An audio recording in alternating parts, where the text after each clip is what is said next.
ಸ್ನೇಹಿತರೆ ನಮಸ್ಕಾರ. ಈ ದಿನದಿಂದ 24ನೇ ಕಂತು ಗೃಹಲಕ್ಷ್ಮಿ ಜಮೆ ಆಗಲಿಕ್ಕೆ ಶುರು. ಅದು 1-2 ರೂಪಾಯಿ ಅಲ್ಲ, 8,000 ರೂಪಾಯಿ ಹಣ ಜಮೆ ಆಗಲಿಕ್ಕೆ ಶುರು. ಹೌದಾ, ನೀವು ಹೇಳ್ತಾರೆ ಈಗ 8,000 ರೂಪಾಯಿ ಹಾಗೆ ಜಮೆ ಆಗುತ್ತೆ, ಹೀಗೆ ಜಮೆ ಆಗುತ್ತೆ, ಮತ್ತೊಂದಾಗುತ್ತೆ, ಇನ್ನೊಂದಾಗುತ್ತೆ. ಅದು ನಮಗೆ ಬರಲ್ವಲ್ಲ. ಈಗ 8,000 ರೂಪಾಯಿ ಯಾವಾಗ ಬೇಕಾದ್ರೆ ಜಮೆ ಆಗಲಿ, ಏನು ಕತೆ ಬೇಕಾದ್ರೆ ಆಗಲಿ, ನಮಗಿಲ್ಲ ಹಣ ಜಮೆ ಆಗಬೇಕಲ್ಲ. ಫಸ್ಟ್ ಆಫ್ ಆಲ್ ಈಗ 8,000 ರೂಪಾಯಿ ಅಂತ ಬಾಯಲ್ಲಿ ಹೇಳುವಂಥ ಸುಲಭ. ಹಾಕಬೇಕಲ್ಲ, ನೀವು ಹಾಕೋದೇ ಇಲ್ಲ, ಏನಿಲ್ಲ. ನಾವು 8,000 ರೂಪಾಯಿ ಹಣ ಜಮೆ ಆಗುತ್ತೆ, ಹಾಗೆ ಜಮೆ ಆಗುತ್ತೆ, ಹೀಗೆ ಜಮೆ ಆಗುತ್ತೆ ಅಂತ ಹೇಳ್ತೀರಂತ ಒಂದಿಷ್ಟು ಜನ ಕಮೆಂಟನ್ನು ಮಾಡ್ತೀರಾ. ಎಸ್, ಇಲ್ಲಿ ಹಾಗಾದರೆ ಯಾರಿಗೆಲ್ಲ 8,000 ರೂಪಾಯಿ ಹಣ ಜಮೆ ಆಗುತ್ತೆ, ಯಾರಿಗೆಲ್ಲ ಹಣ ಜಮೆ ಆಗಲ್ಲ? ರೇಷನ್ ಕಾರ್ಡ್ ಅಪ್ಡೇಟ್ ಇಲ್ಲಿ ಯಾರಿಗೆಲ್ಲ ನೀವು ಮಾಡಿದರೆ ಮಾತ್ರ ಹಣ ಜಮೆ ಆಗುತ್ತೆ. ಮತ್ತು ಇಲ್ಲಿ ಒಂದಿಷ್ಟು ಜನರಿಗೆ ತುಂಬ ಜನರಿಗೆ ಒಂದಿಷ್ಟು ಕ್ಯೂರಿಯಾಸಿಟಿ ಇದೆ. ರೇಷನ್ ಕಾರ್ಡ್ ಅಪ್ಡೇಟ್ ಆಗಿರ್ಬೋದು, ಆಧಾರ್ ಕಾರ್ಡ್ ಅಪ್ಡೇಟ್ ಆಗಿರ್ಬೋದು, ಈ ರೀತಿಯ ಒಂದಿಷ್ಟು ಕ್ಯೂರಿಯಾಸಿಟಿಗಳು ಇದೆ. ಇಲ್ಲಿ ಯಾರಿಗೆಲ್ಲ ಯಾವ್ಯಾವ ರೀತಿಯಲ್ಲಿ ಹಣ ಜಮೆ ಆಗುತ್ತೆ, ಯಾರಿಗೆಲ್ಲ ಯಾವ ರೀತಿಯಲ್ಲಿ ಹಣ ಜಮೆ ಆಗಲ್ಲ, ಮತ್ತು ಇಲ್ಲಿ ಯಾರಿಗೆಲ್ಲ ಹಣ ಜಮೆ ಆಗಬೇಕು, ಮತ್ತು ಇಲ್ಲಿ ಯಾರಿಗೆಲ್ಲ ಹಣ ಜಮೆ ಆಗಬಾರ್ದು ಅಂತ ಇದು ಸರ್ಕಾರ ಡಿಸೈಡ್ ಮಾಡುವಂಥದ್ದು. ಎಸ್ ಸರ್, ಇಲ್ಲಿ ಎಲ್ಲದನ್ನು ಕೂಡ ನೋಡಿ ಇಲ್ಲಿ ಸರ್ಕಾರ ಹಣವನ್ನು ಇಲ್ಲಿ ಹಾಕುವಂಥದ್ದು, ಡಿಸೈಡನ್ನು ಮಾಡುವಂಥದ್ದು ಸರ್ಕಾರ. ಅದನ್ನೆಲ್ಲ ಒಂದಿಷ್ಟು ನೋಡಿ ಮಾಡಿ ಅದಾದಮೇಲೆ ಹಣವನ್ನು ಹಾಕುವಂಥದ್ದು ಇಲ್ಲಿ ತುಂಬ ಜನರಿಗೆ ಗೊತ್ತಿದೆ. ಈಗ ಸದ್ಯದ ಮಟ್ಟಿಗೆ ಗೊತ್ತಿದೆ ಎಲ್ರಿಗೂ ಕೂಡ. ಇಲ್ಲಿ ಭರ್ಜರಿ ಗುಡ್ ನ್ಯೂಸ್ ಕೂಡ ಬರ್ತಾ ಇರುವಂಥದ್ದು. ಈಗ ಸದ್ಯದ ಮಟ್ಟಿಗೆ ಸರ್ಕಾರದ ಕಡೆಯಿಂದ ಒಂದಿಷ್ಟು ಗುಡ್ ನ್ಯೂಸನ್ನು ಕೂಡ ಸರ್ಕಾರ ಸದ್ಯದ ಮಟ್ಟಿಗೆ ಕೊಡ್ತಾ ಇರುವಂಥದ್ದು. ಆ್ಯಂಡ್ ಅದ್ರ ಜೊತೆಗೇನೆ ಭರ್ಜರಿ ಗುಡ್ ನ್ಯೂಸ್ ಕೂಡ ಸರ್ಕಾರದ ಕಡೆಯಿಂದ ಬರ್ತಾ ಇರುವಂಥದ್ದು. ಆ್ಯಂಡ್ ಅದರೊಟ್ಟಿಗೆ ಎಲ್ಲರ ಅಕೌಂಟಿಗೆ ಹಣ ಬರಲಿ ಅಂತ ನಾವು ಕೇಳ್ಕೊಳ್ತೀವಿ. ಆ್ಯಂಡ್ ತುಂಬ ಜನರ ಅಕೌಂಟಿಗೆ ಹಣ ಬರ್ತಾ ಇಲ್ಲ ಸದ್ಯದ ಮಟ್ಟಿಗೆ.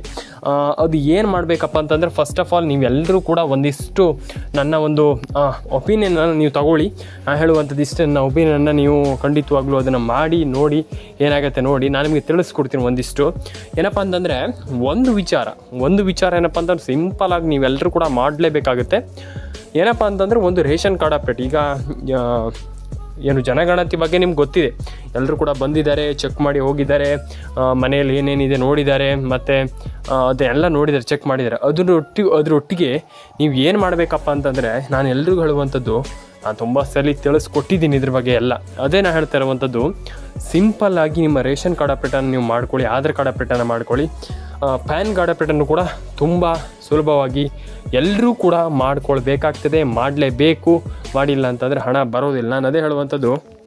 ಮತ್ತು ರೇಷನ್ ಕಾರ್ಡ್ ಅಪ್ಡೇಟನ್ನು ಮಾಡ್ಕೊಳ್ಳಿ. ಫಸ್ಟ್ ಆಫ್ ಆಲ್ ನಾನು ಎಲ್ರಿಗೂ ಹೇಳುವಂಥದ್ದು ಇಷ್ಟೇ, first of all ration card ಅಪ್ಡೇಟನ್ನು ಮಾಡ್ಕೊಳ್ಳಿ, ಎಲ್ಲರ ಅಕೌಂಟಿಗೆ ಹಣ ಜಮೆ ಆಗಲಿ. ಮತ್ತು ತುಂಬ ಜನರಿಗೆ ಹಣ ಇಲ್ಲಿ ರೇಷನ್ ಕಾರ್ಡ್ ಅಪ್ಡೇಟಿಂದ ಕೆಲವರಿಗೆ ಹಣ ಜಮೆ ಆಗ್ತಾ ಇಲ್ಲ. ಅದು ಎಲ್ಲರೂ ಕೂಡ ರೇಷನ್ ಕಾರ್ಡ್ ಅಪ್ಡೇಟಿಂದ ಕೂಡ ಹಣ ಜಮೆ ಆಗಲಿ, ಎಲ್ಲರ ಅಕೌಂಟಿಗೆ ಹಣ ಬರಲಿ. ನಾನು ತುಂಬ ಜನರಿಗೆ ಕೇಳುವಂಥದ್ದು ಇಷ್ಟೇ.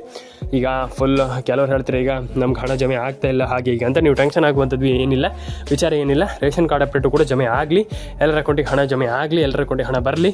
ಆ್ಯಂಡ್ ರೇಷನ್ ಕಾರ್ಡ್ ಅಪ್ಡೇಟಿಂದನೂ ಕೂಡ ಇಲ್ಲಿ ಹಣ ಜಮೆ ಆಗುತ್ತೆ, ರೇಷನ್ ಕಾರ್ಡ್ ಇಂದನೂ ಕೂಡ ಹಣ ಜಮೆ ಆಗುತ್ತೆ. ನೀವೇನು ಟೆನ್ಷನ್ ಆಗುವಂಥ ವಿಚಾರ ಇಲ್ಲ. ಆ್ಯಂಡ್ ಮಹಿಳೆಯರಿಗೆ ಇಲ್ಲಿ ಆಲ್ಮೋಸ್ಟ್ ಗೃಹಲಕ್ಷ್ಮಿ ಸಂಘ ಅಂತ ಓಪನ್ ಮಾಡ್ತಾ ಇರುವಂಥದ್ದು ಸರ್ಕಾರ. ಇದೆಲ್ಲ ತುಂಬ ಒಂದು ಬೆನಿಫಿಟ್ಗಳಿದೆ. ಆ್ಯಂಡ್ ನೀವು ಯಾರೂ ಕೂಡ ಸುಮ್ಮನೆ ಹಣವನ್ನು ಪಡೆದುಕೊಳ್ಳದೆ ಇರ್ಲಿಕ್ಕೆ ಹೋಗಬೇಡಿ, ಎಲ್ಲರೂ ಕೂಡ ಪಡ್ಕೊಳ್ಳಿ. ಆ್ಯಂಡ್ ಎಲ್ಲರ ಅಕೌಂಟಿಗೆ ಹಣ ಜಮೆ ಆಗಲಿ, ಎಲ್ರಿಗೂ ಒಳ್ಳೇದಾಗಲಿ ಅಂತ ಹೇಳ್ತಾ ಸ್ನೇಹಿತರೆ. ಮತ್ತು ಇನ್ನೊಂದು ವಿಚಾರ, ಯಾಕಾಗಲ್ಲ ಅಂತ ಕೇಳುವಂಥದ್ದು, ಎಲ್ಲರ ಅಕೌಂಟಿಗೆ ಹಣ ಜಮೆ ಆಗಬೇಕು. ಯಾಕಪ್ಪ ಅಂತಂದರೆ ರೇಷನ್ ಕಾರ್ಡ್ ಅಪ್ಡೇಟಿಂದ ಸದ್ಯದ ಮಟ್ಟಿಗೆ ತುಂಬ ಇಂಪ್ಯಾಕ್ಟ್ಗಳಿದೆ. ಕೆಲವರಿಗೆ ರೇಷನ್ ಕಾರ್ಡ್ ಅಪ್ಡೇಟ್ ಜಮೆ ಆಗ್ತಾ ಇಲ್ಲ. ತುಂಬ ಜನ ಹಣ ಇಲ್ಲಿ ಮಿಸ್ ಮಾಡ್ಕೊಳ್ತಾ ಇದ್ದೀರಾ ಸದ್ಯದ ಮಟ್ಟಿಗೆ. ನಾನು ಎಲ್ರಿಗೂ ಹೇಳುವಂಥದ್ದು ಇಷ್ಟೇ ಸ್ನೇಹಿತರೆ, ಟ್ಯಾಕ್ಸನ್ನು ಕಟ್ತಾರೆ ಅಂತಂದರೆ ಅವರಿಗೆ ರೇಷನ್ ಅನ್ನುವಂಥದ್ದು ಸಿಗಲ್ಲ. ಇದೆಲ್ಲರಿಗೂ ಗೊತ್ತಿರುವಂಥ ವಿಚಾರ, ಇದು ಬೇಸಿಕ್. ಯಾಕಪ್ಪ ಅಂತಂದು ತುಂಬ ಜನರಿಗೆ ಗೊತ್ತಿದೆ. ಇದೀಗ ನಾನು ಹೇಳುವಂಥ ಅವಶ್ಯಕತೆ ಇಲ್ಲ. ಯಾಕಪ್ಪ ಅಂತಂದರೆ ಈಗ ತುಂಬ ಜನರಿಗೆ ಗೊತ್ತಿದೆ. ಸರ್ಕಾರಕ್ಕೆ ಈಗ ಟ್ಯಾಕ್ಸನ್ನು ಕಟ್ತೀರ, ಇವ್ರು ಅಂತಲ್ಲ, ಈಗ ಯಾರೇ ಆಗಲಿ ನೀವಾದರೂ ಅಷ್ಟೇ. ಈಗ ಸರ್ಕಾರಕ್ಕೆ ಟ್ಯಾಕ್ಸನ್ನು ನೀವು ಕಟ್ತೀರಾ, ನಿಮಗೆ ಸರ್ಕಾರಕ್ಕೆ ಟ್ಯಾಕ್ಸ್ ಕಟ್ಟುವಂಥ ಕೆಪಾಬಿಲಿಟಿ ನಿಮಗಿದೆ. ನೀವು ಹಣವನ್ನು ಈಗ ತುಂಬ ಅರ್ನವನ್ನು ಮಾಡ್ತೀರಾ ಅಂತಂದು, ಸಂಪಾದನೆಯನ್ನು ಮಾಡ್ತೀರಾ, ನೀವು ಹಣವನ್ನು ಸಿಕ್ಕಾಪಟ್ಟೆ ಹಣವನ್ನು ಸಂಪಾದನೆ ಮಾಡ್ತೀರಾ ಅನ್ನುವಂಥ ರೀತಿಯಲ್ಲಿದ್ದರೆ, ಖಂಡಿತವಾಗ್ಲೂ ನೀವು ಕೂಡ ಸರ್ಕಾರಕ್ಕೆ ಟ್ಯಾಕ್ಸನ್ನು ಕಟ್ತೀರಾ ಅನ್ನುವಂಥ ರೀತಿಯಲ್ಲಿದ್ದರೆ, ನೀವು ಸರ್ಕಾರಕ್ಕೆ ಟ್ಯಾಕ್ಸ್ ಕಟ್ತೀರಾ ಅಂತಂದರೆ ನಿಮಗೆ ಸರ್ಕಾರ ರೇಷನನ್ನು ಕೊಡೋದಿಲ್ಲ. ಇನ್ಮೇಲೆ ಖಂಡಿತವಾಗ್ಲೂ ಕೊಡೋಲ್ಲ.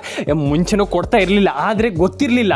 ಜನಗಣತಿ ಮಾಡಿ ಆದಮೇಲೆ ಈಗ ಖಂಡಿತವಾಗ್ಲೂ ಸರ್ಕಾರಕ್ಕೆ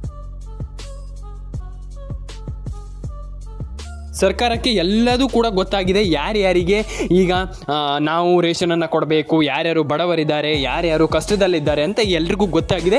ಅಂದರೆ ಸರ್ವೆಯ ಮೂಲಕ ಸರ್ಕಾರಕ್ಕೆ ತಿಳಿದಿರುವಂಥದ್ದು. ಈಗ ಸದ್ಯದ ಮಟ್ಟಿಗೆ ಈಗ ಸರ್ಕಾರ ಇದನ್ನು ಮಾಡ್ತಾ ಇರುವಂಥದ್ದು ಏನಪ್ಪ ಅಂತಂದರೆ, ಈಗ ಮಹಿಳೆಯರಿಗೆ ಹಣವನ್ನು ಈಗ ಹಾಕ್ತಾ ಇರುವಂಥದ್ದು ಸದ್ಯದ ಮಟ್ಟಿಗೆ. ಆ್ಯಂಡ್ ಈಗ ಯಾರೆಲ್ಲ ಸರ್ಕಾರಕ್ಕೆ ಟ್ಯಾಕ್ಸ್ ಕಟ್ತಾರೆ ಇದೆಲ್ಲರಿಗೂ ಗೊತ್ತಿದೆ. ಈಗ ಜನಗಣತಿಯನ್ನು ಈಗ ಸರ್ಕಾರ ಮಾಡ್ತಾ ಇರುವಂಥದ್ದು ಎಲ್ರಿಗೂ ಇದು ಈಗ ಆಲ್ಮೋಸ್ಟ್ ಎಲ್ರಿಗೂ ಗೊತ್ತಿರುವಂಥ ವಿಚಾರ. ಈಗ ಎಲ್ರಿಗೂ ಹಣ ಜಮೆ ಆಗುತ್ತೆ. ಈಗ ಈ ಗೃಹಲಕ್ಷ್ಮಿ ಯೋಜನೆಯಲ್ಲಿ ಏನೂ ಕೂಡ ಪ್ರಾಬ್ಲಮ್ ಆಗಲ್ಲ ನನ್ನ ಅನಿಸಿಕೆ ಪ್ರಕಾರ. ಯಾಕಪ್ಪ ಅಂತಂದರೆ ಸರ್ಕಾರದ ಕಡೆಯಿಂದ ಎಲ್ರಿಗೂ ಹಣ ಜಮೆ ಆಗಿದೆ ಆ್ಯಂಡ್ ಹಣ ಜಮೆ ಆಗತ್ತೆ. ಯಾಕಪ್ಪ ಅಂತಂದರೆ ಮಹಿಳೆಯರಿಗೆ ಹಣ ಜಮೆ ಆಗಿಲ್ಲ ಅಂತಂದರೆ ಇಲ್ಲಿ ದೊಡ್ಡ ಹೊಡೆತವನ್ನು ಬೀಳುತ್ತೆ ಸರ್ಕಾರಕ್ಕೆ. ಈಗ ಏನು ಮಹಿಳೆಯರು ಸಿಟ್ಟು ಮಾಡ್ಕೊಳ್ತಾರೆ ಅಂತಂದರೆ ಅವರಿಗೆ ಕಷ್ಟ ಆಗುತ್ತೆ. ಹಣ ಜಮೆ ಆಗ್ತಾ ಇಲ್ಲ, ಇಲ್ಲಿ ಹಣ ಜಮೆ ಆಗ್ತಾ ಇಲ್ಲ ಅಂತ ಇಲ್ಲಿ ಸಿಟ್ಟು ಮಾಡ್ಕೊಳ್ತಾರೆ. ಹಾಗಾಗಿ ಇಲ್ಲಿ ನೀವು ಟೆನ್ಷನ್ ಆಗುವಂಥ ವಿಚಾರ ಇಲ್ಲ. ಹಾಗಾದರೆ ಇಲ್ಲಿ ಸರ್ಕಾರ ಯಾವಾಗ ಹಣ ಇಲ್ಲಿ ಜಮೆ ಮಾಡುತ್ತಂತಂದರೆ ಈ ದೀಪಾವಳಿ ಹಬ್ಬದ ಪ್ರಯುಕ್ತ ಹಣ ಜಮೆ ಮಾಡುವಂಥ ಎಲ್ಲ ಸಾಧ್ಯತೆಗಳು ಕಂಡು ಬರ್ತಾ ಇರುವಂಥದ್ದು, ಹೆಚ್ಚಾಗಿ ಸಾಧ್ಯತೆ ಇರುವಂಥದ್ದು. ನಾನು ಎಲ್ರಿಗೂ ಹೇಳ್ತೀನಲ್ಲ, ಸರ್ಕಾರ ಒಂದು ಬಹು ದೊಡ್ಡ ನಿರ್ಧಾರವನ್ನು ತೆಗೆದುಕೊಂಡಿರುವಂಥದ್ದು.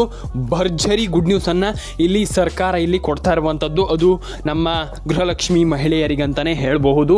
ಆ್ಯಂಡ್ ಎಲ್ಲದಕ್ಕೂ ನಾನು ಕೇಳುವಂಥದ್ದು ಇಷ್ಟೇ, ಎಲ್ಲದಕ್ಕೂ ಒಳ್ಳೆಯದಾಗಲಿ, ಎಲ್ರಿಗೂ ಒಳ್ಳೆಯದಾಗಲಿ. ಗೃಹಲಕ್ಷ್ಮಿ ಯೋಜನೆ ಹಣನೂ ಕೂಡ ಬರಲಿ, ನಿಮ್ಮೆಲ್ಲರ ಅಕೌಂಟಿಗೆ ಹಣನೂ ಕೂಡ ಬರಲಿ, ಎಲ್ರಿಗೂ ಗೃಹಲಕ್ಷ್ಮಿ ಯೋಜನೆ ಹಣ ಜಮೆ ಆಗಲಿ. ಆ್ಯಂಡ್ ನಿಮಗೆ ಇಲ್ಲಿ ಸತತವಾಗಿ 6,000 ರೂಪಾಯಿ ಹಣ ಜಮೆ ಆಗುವಂಥ ಎಲ್ಲ ಸಾಧ್ಯತೆಗಳು ಇರುವಂಥದ್ದು. ಯಾಕಪ್ಪ ಅಂತಂದರೆ ಇದರಲ್ಲಿ ಮಹಿಳೆಯರಿಗೆ 6,000 ರೂಪಾಯಿ ಹಣ ಹೇಗೆ ಜಮೆ ಆಗುತ್ತಂತ ನಾನು ಹೇಳೋದಾದರೆ, ಇಲ್ಲಿ ಸರ್ಕಾರದಿಂದ ಮಹಿಳೆಯರಿಗೆ 3 ಕಂತಿನ ಹಣ ಬರಬೇಕಿದೆ. ಅದು ಜಮೆ ಆಗುತ್ತಾ ನೋಡೋಣ, ಏನು ಕತೆ ನೋಡೋಣ ಅಂತ ಹೇಳ್ತಾ ಸ್ನೇಹಿತರೆ, ಮತ್ತೊಂದು ವಿಚಾರ, ನೀವು ಎಲ್ಲರೂ ಕೂಡ ಗೃಹಲಕ್ಷ್ಮಿ ಯೋಜನೆ ಹಣ ಬರುತ್ತಂತ ದಯವಿಟ್ಟು ಸುಮ್ಮನೆ ಕೂತ್ಕೊಳ್ಬೇಡಿ. ಒಂದು ಭ್ರಮೆಯಲ್ಲಿದ್ದೀರಾ, ನಮ್ಗೆ ಹಣ ಬರುತ್ತಂತ. ಇಲ್ಲ, ನಾನು ಅದೇ ಹೇಳ್ತಾ ಇರುವಂಥದ್ದು. 90% ಜನ, ನಾನು ಎಲ್ರಿಗೂ ನನ್ನ ಒಂದು ಸಬ್ಸ್ಕ್ರೈಬರ್ಗಳಿಗೆ ಹೇಳುವಂಥದ್ದು ಇಷ್ಟೇ, ದಯವಿಟ್ಟು EKYC ಮಾಡ್ಕೊಳ್ಳಿ, NCPA ಮ್ಯಾಪಿಂಗ್ ಮಾಡ್ಕೊಳ್ಳಿ. ಗೃಹಲಕ್ಷ್ಮಿ ಯೋಜನೆ ಹಣ ಬಂದಿಲ್ಲ ಅಂತಂದರೆ ದಯವಿಟ್ಟು ಕಮೆಂಟ್ ಸೆಕ್ಷನ್ ಇದೆ, ಕಮೆಂಟ್ ಸೆಕ್ಷನಲ್ಲಿ ಬಂದುಬಿಟ್ಟು ಕಮೆಂಟ್ ಮಾಡಿ. ಸರ್ಕಾರಕ್ಕೆ ಗೊತ್ತಾಗಲಿ ಹಣ ಹಾಕಿಲ್ಲ ನಾವು ಅಂತ ಗೊತ್ತಾಗಲಿ ಅವರು ಆಮೇಲೆ ಅದಕ್ಕೆ ಬೇಕಾದರೆ ನೀವು ನೋಡಿ, ಅವರು ಅದಕ್ಕೆ ರಿಪ್ಲೈ ಮಾಡ್ತಾರೆ, ಸರ್ಕಾರದವ್ರು ನೋಡ್ತಾರೆ. ಯಾವುದೇ ಒಂದು ಈಗ ಸೋಷಿಯಲ್ ಮೀಡಿಯಾ ಅಂತಂದರೆ ಸಣ್ಣ ವಿಚಾರ ಅಲ್ಲ. ಈಗ ನಿಮ್ಗೆಲ್ರಿಗೂ ಗೊತ್ತಿದೆ ಸೋಷಿಯಲ್ ಮೀಡಿಯಾ ಎಷ್ಟು ಬೆಳೆದಿದೆ, ಏನೆಲ್ಲ ಒಳ್ಳೇದಾಗ್ತಾ ಇದೆ, ಏನೆಲ್ಲ ಏನು ತುಂಬ ಒಳ್ಳೇದಾಗ್ತಾ ಇದೆ ಎಲ್ಲ ನಿಮಗೆ ಗೊತ್ತಿದೆ.